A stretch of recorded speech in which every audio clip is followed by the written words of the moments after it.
आप नोट करेंगे इस वचन को और उसके बाद आप घर जाके भी पढ़ेंगे और यहां पर भी हम कुछ आयतों को पढ़ेंगे। गिनती 2 उसकी 18 से 21 आयत,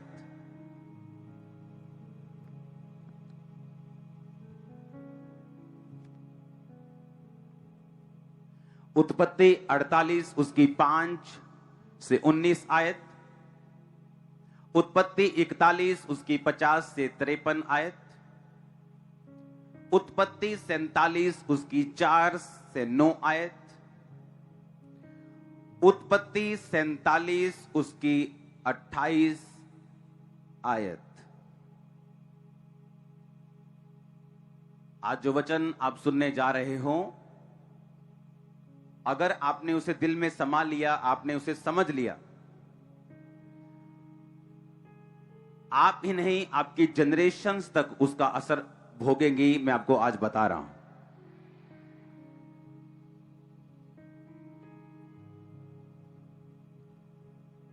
जितने ऑनलाइन चर्चेस हैं, जितने ब्रांचेस हैं, ध्यान से इस वचन को सुनना। अपनी कॉपी, अपने पेन अपने साथ रखो। आज आप जानते हैं बिहार में भी लोग एक ब्रांच के रूप में हमारे साथ हैं। दिखाना बिहार के लोगों को, ये बिहार के लोग हैं। अपने आप लोगों ने वहां हॉल ले लिया बिहार में। हालेलुया। आज का वचन ध्यान से सुनना। अपने पड़ोसी को बोलो, जिंदगी आत्मिक है। क्या है जिंदगी? आज मैं आपको बाइबल से प्रूफ कर दूंगा कि आत्मिक होने में कितना फायदा है और शारीरिक होने में कितना नुकसान है। मैं आपको बाइबल से प्रूफ करूंगा आज। एक दिन मैं गिनती की पुस्तक पढ़ रहा था।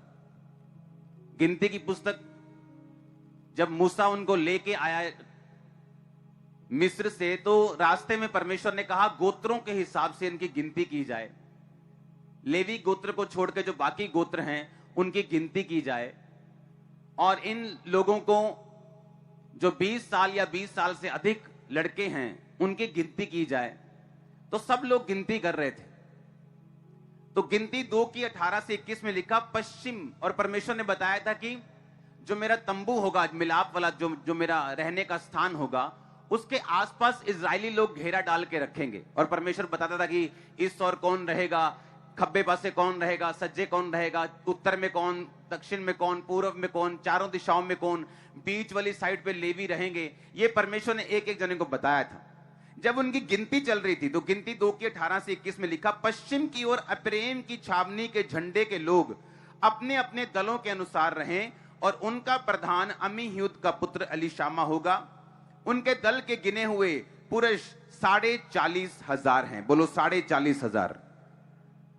उनके समीप मनश्शे के गोत्र के रहें, उनका प्रधान पदासूर का पुत्र गमलीएल होगा, और उनके दल के गिने हुए लोग 32,200 हैं। बोलो 32,200।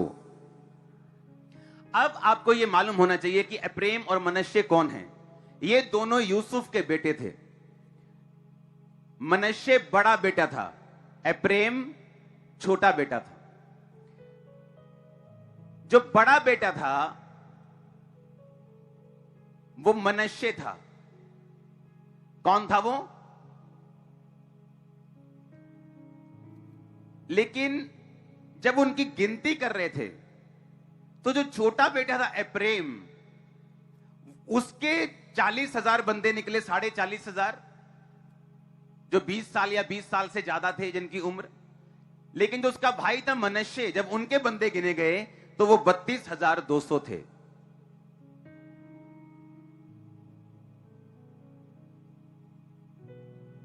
ध्यान से मेरी बात समझना। आज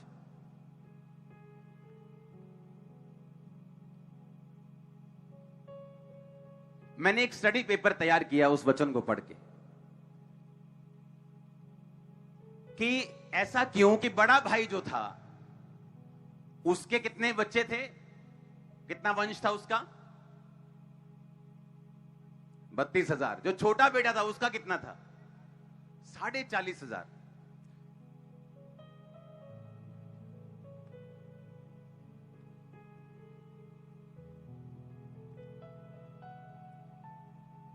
130 साल का था याकूब जब वो मिस्र में रहने के लिए आया था। और जब वो मिस्र में रहने के लिए आया था तो ये दोनों यूसुफ, उसके बेटे के जो दोनों बच्चे थे, एप्रेम और मनश्शे, दोनों हो चुके थे। आप मेरी बात समझ रहे कि नहीं? जब यूसुफ प्रधानमंत्री बना तो वो 30 साल का था। अकाल शुरू होने से पहले, यानी 37 साल का होने से पहले उसके दोनों बच्चे हो चुके थे। बाइबल ऐसा कहती है। आप समझ रहे मेरी बात? मैं भी समझाता हूं अच्छी तरह आपको। याकूब मालूम है कि नहीं? अब्राहम, इसहाक, याकूब। अब्राहम का पोता था याकूब, मालूम है कि नहीं? मिस्र में रहता था, उसके बच्चों ने यूसुफ को बेच दिया आगे, मालूम है कि नहीं? यूसुफ आगे गया, परमेश्वर में खड़ा रहा, प्रधानमंत्री बन गया। हाँ या ना? 37 साल जब उसे दर्शन आया कि ऐसे ऐसे अकाल पड़ेगा और 7 साल बहुत फसल होगी, उसके बाद 7 साल अकाल पड़ेगा, तो जो अच्छी फसल के साल थे 7 साल, उसी फसल के साल में उसके दोनों बच्चे हो चुके थे। समझ आई कि नहीं? अब जब अकाल पड़ा और याकूब को अपना देश छोड़ के मिस्र में आना पड़ा, क्योंकि मिस्र में अनाज था, तो जब याकूब मिस्र में आया तो राजा ने पूछा कि भाई तू कितने साल का है?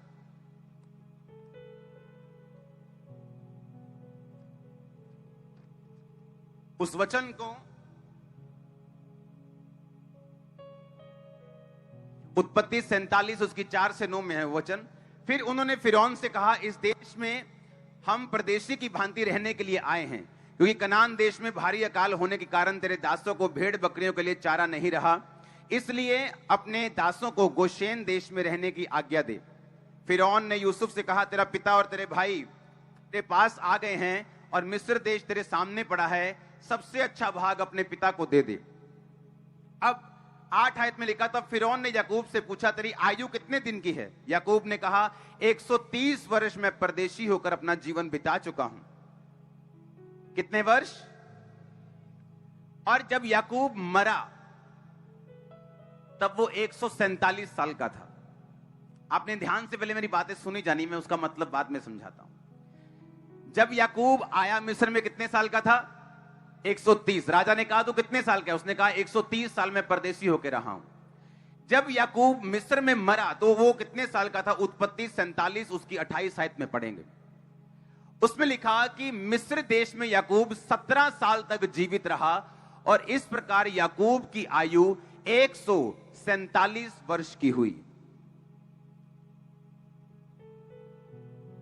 कितने साल की? उत्पत्ति 48 5 से 19 आयत।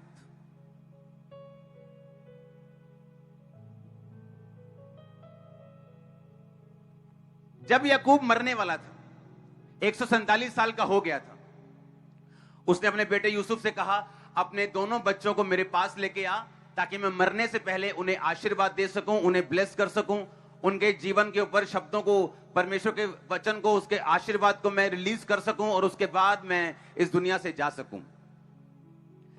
तो उत्पत्ति 48 5 से 19 में लिखा कि यूसुफ जब अपने बेटों को लेके आया, दोनों बेटों को, तो 17 आयत में लिखा, जब यूसुफ ने देखा कि मेरे पिता ने अपना दाहिना हाथ एप्रेम के सिर पे रखा तो ये बात उसको बुरी लगी।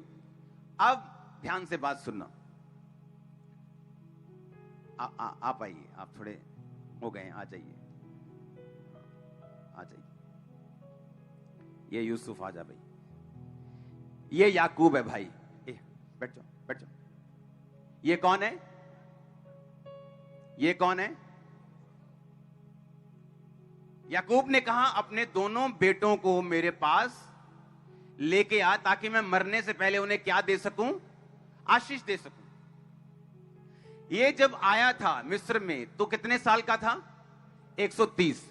तब इसके दोनों बच्चे हो चुके थे।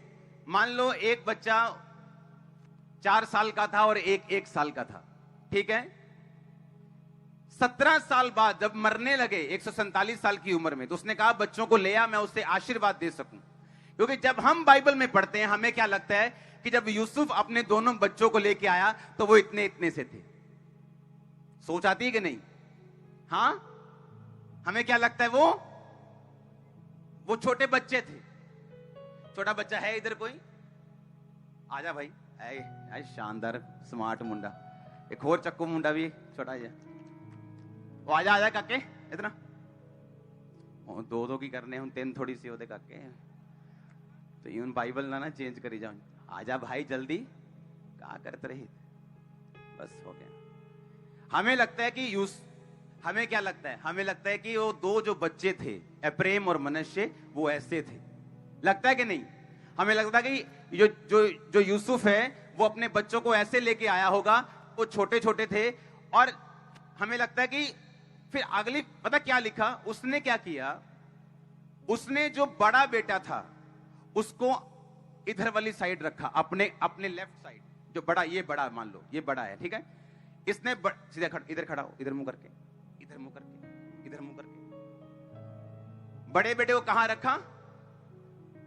ताकि जब याकूब ब्लेस करे तो इसका सज्जा हाथ किसके ऊपर जाए? बड़े के ऊपर। और खब्बा हाथ किसके ऊपर जाए? छोटे के ऊपर। हां, लेकिन वो बच्चे छोटे नहीं थे, ये मालूम हुआ कि नहीं? वो कितने साल के थे?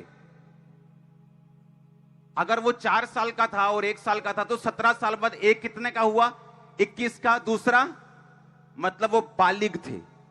समझ रहे मेरी बात? मैं 19 का था जब मैंने यीशु मसीह को माना। 19 में मैंने दुनिया देखी थी, पाप किए थे, नशे किए थे, सब कुछ किया था 19 साल में। मुझे मालूम है 19 साल में आप बहुत कुछ कर सकते हैं, 19 साल में आप देख सकते हैं दुनिया। इसका मतलब वो डिसीजन लेने वाले थे, वो बालिग थे, समझदार थे, पाप के बारे में जानते थे, पाप, यीशु मसीह यहोवा के बारे में, परमेश्वर के बारे में सब उन्हें मालूम था। वो बच्चे नहीं थे, वो बालिग थे। और जब याकूब हाथ रखने लगा तो इसने जो छोटा था उस पे सज्जा हाथ रख दिया, जो बड़ा था उस पे खब्बा हाथ रख दिया। यूसुफ ने गुस्सा किया, कहना नहीं नहीं नहीं डैडी रुको, ये छोटा है, ये बड़ा है, अपना ये वाला हाथ इस पर रखो और ये हाथ इस पे रखो। याकूब कहता नहीं, परमेश्वर कहता है मेरा ये हाथ छोटे पे जाएगा सज्जा और खब्बा बड़े पर आएगा। सुनो मेरी बात, क्यों?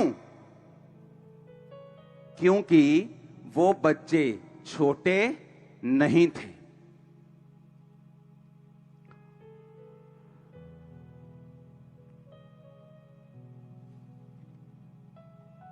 वो बच्चे बड़े हो चुके थे। अब मैं बताता हूं, सुनो, बाइबल कहती है, थर्सडे का वचन सुनना, इधर को मुंह कर लो अपने दादा की ओर और पीछे आ जाओ। बाइबल क्या कहती है? कहता विपत्ति धूल से उत्पन्न नहीं होती, ना ही कष्ट भूमि में से उगता है। कोई विपत्ति धूल से पैदा, अपने आप पैदा नहीं होती। आपका कर्म, आपने जो किया, आपके आगे आगे खड़ा होता है। मैंने लोगों को परमेश्वर की सेवकाई से भागते देखा है, और फिर जैसे बोलते हैं ना कि ऊंट फिर कैसे कहां आया, फिर पहाड़ के नीचे आते देखा है। धक्के खा के, प्रॉब्लम सह के, मुश्किलें सह के आना फिर परमेश्वर के पास होगा। आप मेरी बात समझ रहे कि नहीं? अब मेरी बात ध्यान से सुनना। उसने कहा कष्ट भूमि में से नहीं उगता, ना विपत्ति धूल से उत्पन्न होती है। अगर परमेश्वर ने कहा सुलेमान मैं तुझे सबसे अधिक पैसा दूंगा, तो उसका कारण उसके बाप का पर्सनल सोना जो हजारों करोड़ का था, उस समय का क्रिश्चियनिटी का, दुनिया का तब सबसे बड़ा बीज था तब तक का। इसीलिए परमेश्वर ने कहा मैं तुझे इतना दूंगा, आज तक किसी को नहीं दिया होगा, क्योंकि तूने मुझे इतना दिया जो आज तक किसी ने नहीं दिया। विपत्ति धूल से पैदा, कुछ भी इत्तेफाक से नहीं होता। याकूब की पत्नी जो जिससे वो प्यार करता था, राहेल, जवानी में मर गई थी। पता है क्यों?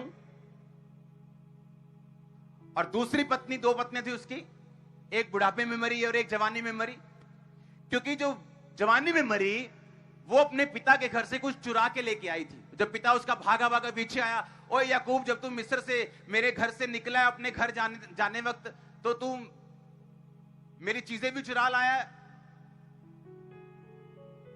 तो उसकी पत्नी ने अपने पति को नहीं बताया था कि मैं कुछ चीज चुरा के लेके आई हूं अपने बाप की।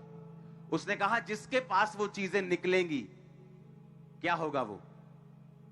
हाँ, वो मार दिया जाएगा। बिना जाने उसने वचन रिलीज किए और उसकी वाइफ जवानी में मर गई थी। विपत्ति धूल से पैदा, कष्ट भूमि में से नहीं उगता। आपको क्या लगता है कि परमेश्वर, आप दोनों बच्चों को परमेश्वर के पास लेके आएंगे, क्या परमेश्वर बिना किसी रीजन के बोल देगा कि नहीं मैं बड़े को कम और छोटे को ज्यादा ब्लेस करूंगा? आपको क्या लगता है? क्या बिना रीजन के बोल देगा कि शौक है परमेश्वर? नहीं जी, मैं तो छोटे नहीं हूं, आशीष ज्यादा देनी। क्या ऐसा हो सकता है? नो, ये दोनों बहुत बड़े थे। एक 21 साल का था, एक 18 साल का था, एक 22 साल का था, एक 19 साल का था। इतना बड़े बड़े लोग बच्चे थे वो। इसीलिए याकूब ने कहा नहीं, मैं अपना दाहिना हाथ बड़े पर नहीं, मैं छोटे पे रखूंगा। अपना बाइना हाथ बड़े पे नहीं, छोटे पे नहीं, मैं बड़े पे रखूंगा। और इसीलिए जब आज आप 400 साल 300 साल बाद इसका वंश पढ़ते हैं, जो छोटा था वो बड़े से भी ज्यादा फैला हुआ और आशीषित था। इमेजिन करो, ब्लेसिंग वंशों तक चली। आप मेरी बात समझे कि नहीं? बाइबल कहती है यूसुफ अप्रेम के पड़पोतों को देखने पाया, जबकि अप्रेम क्या था? और मनश्शे के पोते देखने पाया। जब परमेश्वर आपके संग होता है, जो रिजल्ट लोग बुजुर्गी में हासिल करते हैं आप जवानी में कर सकते हैं।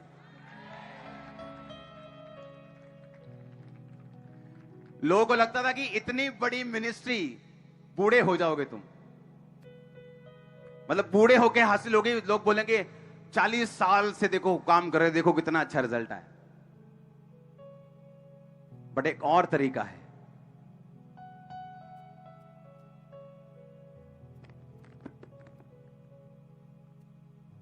आप समझ रहे कि नहीं?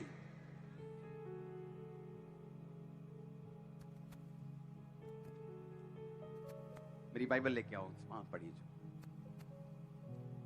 बड़े ध्यान से आज का वचन समझना। जो आशीष छोटे को दी गई दाहिना हाथ रख के, उससे उसकी लाइफ की स्पीड बढ़ी।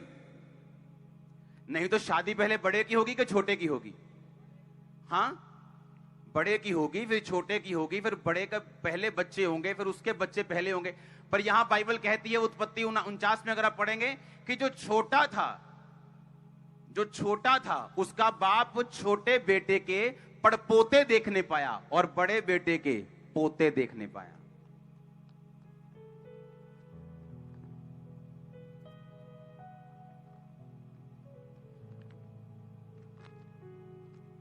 आज वचन समझ आ रहा है कि नहीं? लाइफ स्पिरिचुअल है। बोलो अपने पड़ोसी को।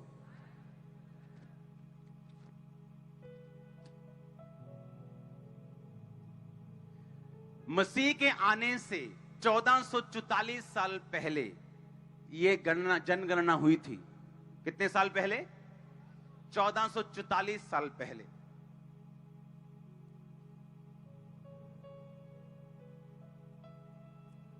और इमेजिन करो, मसीह के आने से 1805 साल पहले यूसुफ की मौत हुई थी। उन सालों में, सैकड़ों सालों में परमेश्वर ने वो अपना ब्लेसिंग जो छोटे को दी थी उसे बरकरार रखा और छोटा बड़े से अधिक बढ़ा।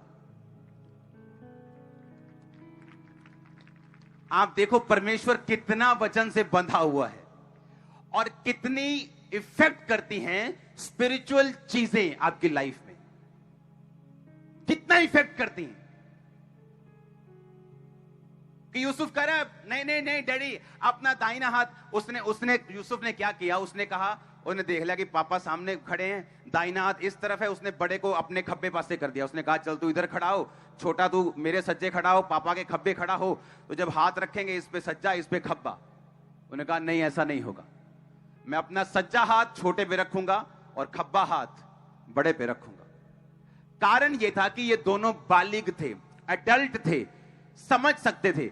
मैं आपको दावे से कह सकता हूं छोटा ज्यादा पवित्रताई में था बड़े से, मैं आपको दावे से कह सकता हूं। मैं आपको यह भी बता सकता हूं अगर बड़ा बेटा पाप में होता तो वो हाथ रखता ही नहीं उस पे, और उसको रुबेन की तरह बोलता कि तूने व्यभिचार किया, तू औरों से श्रेष्ठ नहीं ठहरेगा। लोग बोलते सब एक समान हैं, सारे चेले एक जैसे हैं। ऐसा नहीं है, बाइबल में ऐसा कहीं नहीं लिखा, सारे एक समान नहीं। परमेश्वर ने कहा उसने तुम्हारे कर्मों के हिसाब से, उसने तुम्हारे कर्म के हिसाब से, याकूब ने अपने 12 पुत्रों को उनके कर्मों के, उनके पास के हिसाब से आशीष दी और वचन दिया। जब वो मरने वाला था उसने रुबेन को बुलाया, रुबेन को बोला तू मेरी रखेल के साथ सो गया था, पाप किया था, इसीलिए तू औरों से ऊंचा नहीं ठहरेगा, तू हमेशा नीचा रहेगा। रुबेन तू ऊंचा नहीं होगा, चाहे तू पहलोठा है, पहलोठा होने के कारण सबसे ज्यादा प्रॉपर्टी का अधिकार तेरे ऊपर है।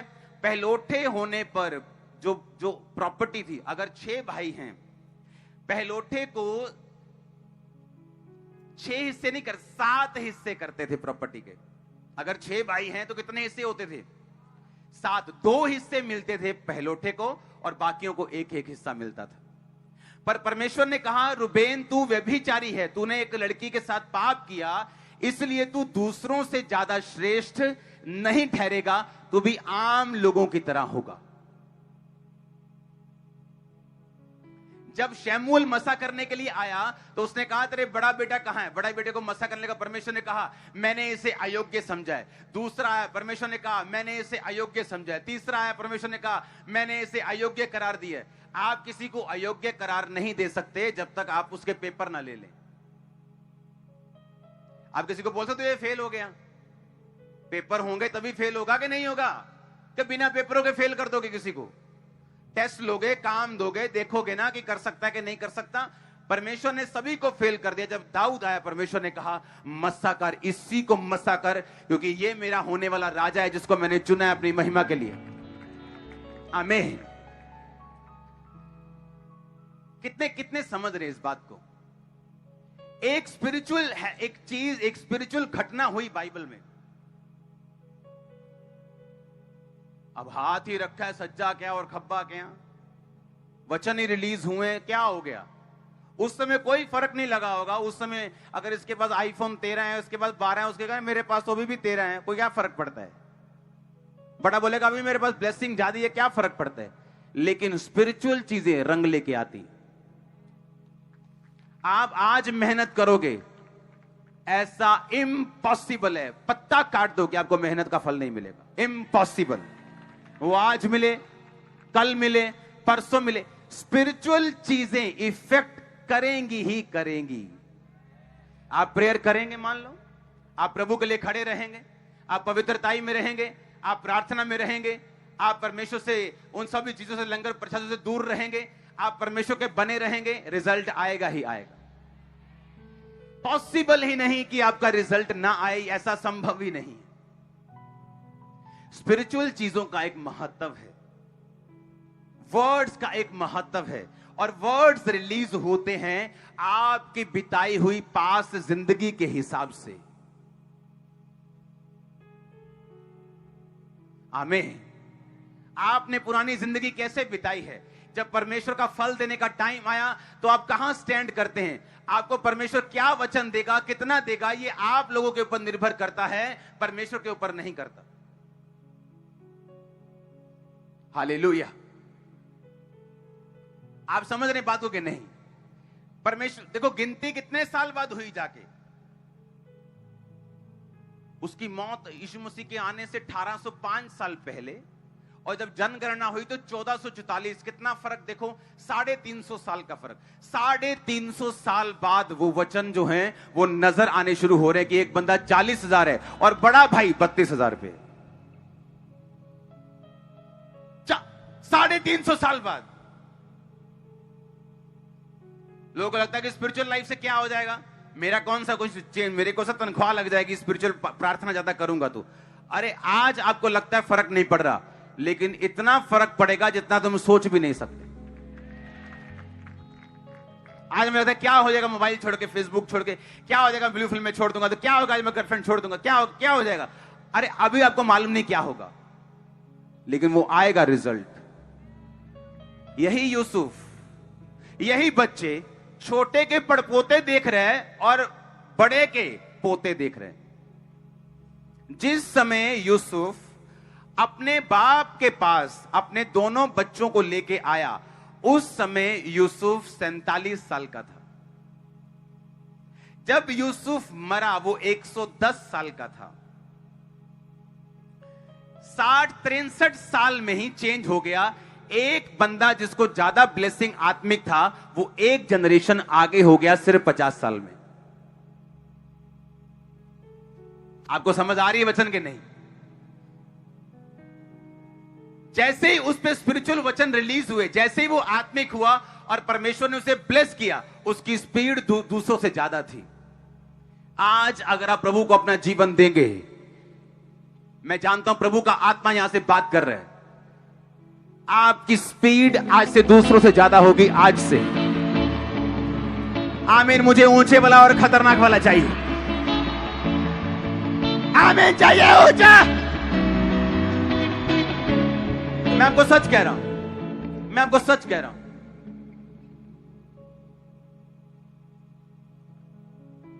आप जैसे स्पिरिचुअल बनेंगे आपको तब लगेगा कि कोई फर्क नहीं। इमेजिन करो, एक दिन पहले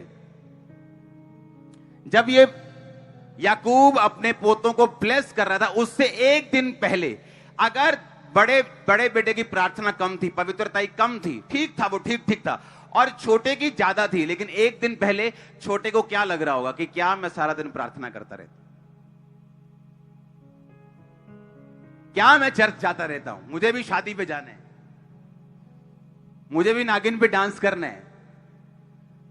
हां, लेकिन एक दिन बाद एकदम से शॉक हुआ, सरप्राइज हुआ। आत्मिक लोग सरप्राइज देखते हैं अपनी लाइफ में, मालूम आपको? जो आत्मिक लोग हैं वो सरप्राइज देखते हैं अपनी लाइफ में।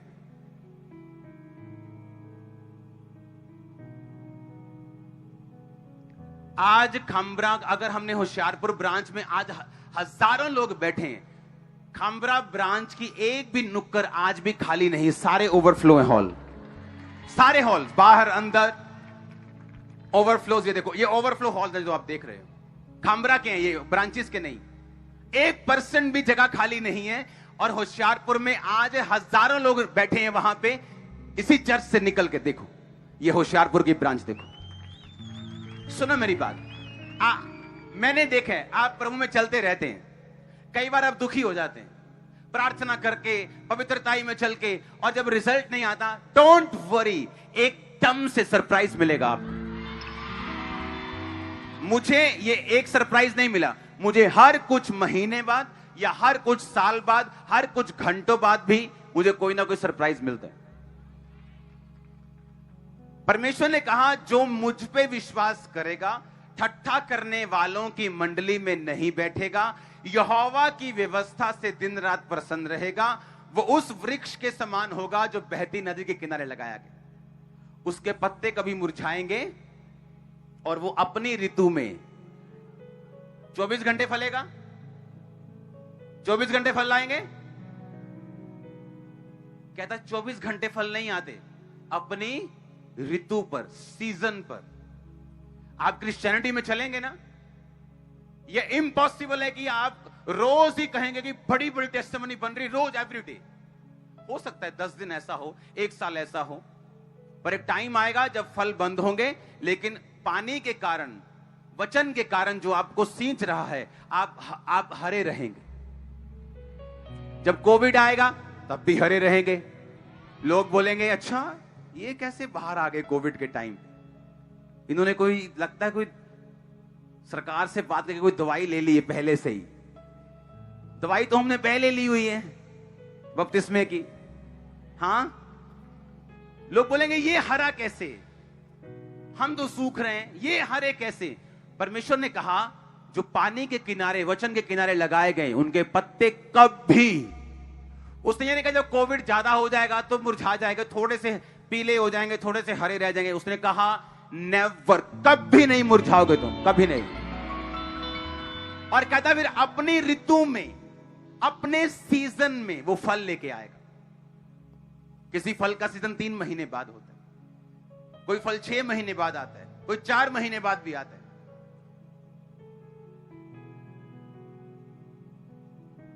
लेकिन फल आता जरूर है। आप परमेश्वर में लगे रहेंगे, आप खड़े रहेंगे।